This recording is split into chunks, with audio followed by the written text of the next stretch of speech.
Hello, everyone. Today I offer you a reflection upon a particular idea, and that idea is poiesis.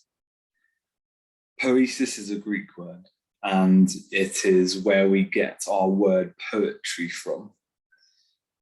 Poiesis is associated with creation, the act of creation, and the creative process, whether that's a musical process, a process of drawing or directing theatre or films,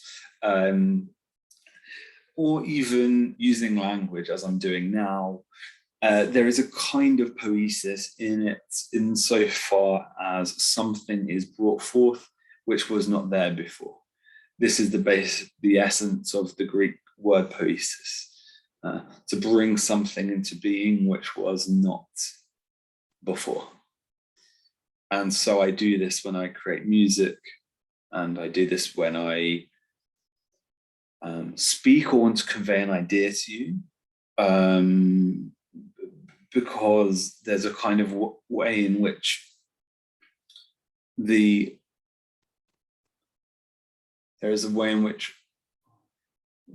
orator, the person speaking, wants words to participate in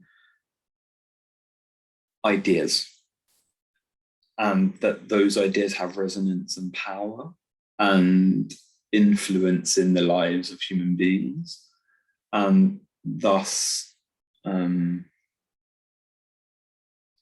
is a kind of poiesis in that, bringing something into being which was not there before, like an idea, an insight, a spark of light in the mind.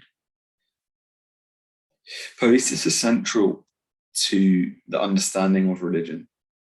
And the reason for this is because religion and myth are hard to distinguish. One could possibly do it, and that's perhaps another issue, but there's a narrative level at which there is a kind of primal storytelling in all cultures, all human cultures. That's a human universal, and that storytelling is essentially symbolic. And I want to suggest to you that that storytelling is a poiesis, and that poiesis creates culture. And so all the cultures of history are born of a poiesis, insofar as they participate in a mythic narrative, a mythic history, if we want to say history, but a kind of mythos about Genesis, about origin, from whence have we come? And the answer comes in myth. Poetry as a literary form, or as a spoken form, perhaps more importantly, is of course a living example of poiesis. And great storytellers are great poets, and the prophets of old are great poets. And poiesis has a vital role in human culture. But furthermore, it has a vital role in our lives because the limits of our lives are the limits of imagination in some senses. I don't want to go too far with that suggestion. But then where do you draw the limit? Where does one draw the limit? What are the bounds of possibility? It's not quite clear, that's for sure. Things have changed radically in history as we know it. So imagination's a powerful thing, that's my point. Poiesis, in this Greek sense, is a kind of process and a kind of way of being that is distinct and unique to human beings. I think that this poiesis is a difference in kind from the animals. Aristotle said that we have a rational soul, animals have soul. That's why the word Anima Latin, that's where we get animal, animated beings. So there is a sense in our language, in the hierarchy of being, we have minerals, we have plants, we have animals, and we have the rational souls of human beings. And there is a hierarchy to that. This is the Aristotelian idea. Arguably, it goes back to Plato, I think. I think that's the case, but Aristotle is perhaps, I think he is perhaps unique in advancing this notion of the scala naturae. I think that's how you pronounce that. That's the Latin, is like the scale of nature, like the ladder of nature. It's otherwise known as the great chain of being. It's a very interesting ontological concept. So I think that concludes this video about poiesis. It's really interesting to me, and it forms the nucleus and the heart of my PhD thesis, which I'm doing here at the University of Bristol. At the moment anyway, that's where my mind is.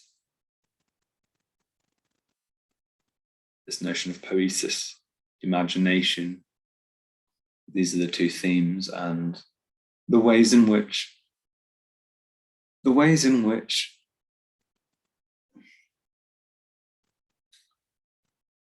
oh yeah, this was what I was going to say. You know, when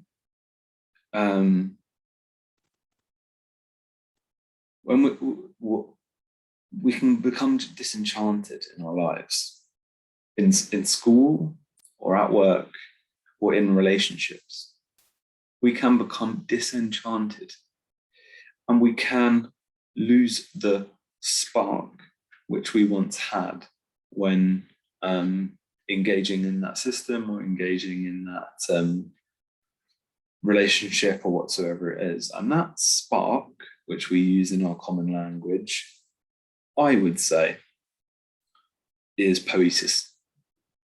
That means a kind of co-creation in our relationships, or at least a vital flame of charisma and enthusiasm and imaginative vitality that I think is necessary for relationships, and also for our religious life and the stories which we participate in and are called to participate in and are attracted to participate in. Anyway, I've gone on a bit more there, but thank you for listening. I really appreciate your time and attention for watching this video. Thanks for your interest. And I've got a Discord server, and I'm a member of several other Discord servers, and so I'm on there a lot, discussing these themes and speaking with others about these themes. And so I invite you to join that server. I guess I'll put a link in the description of this video. Thanks.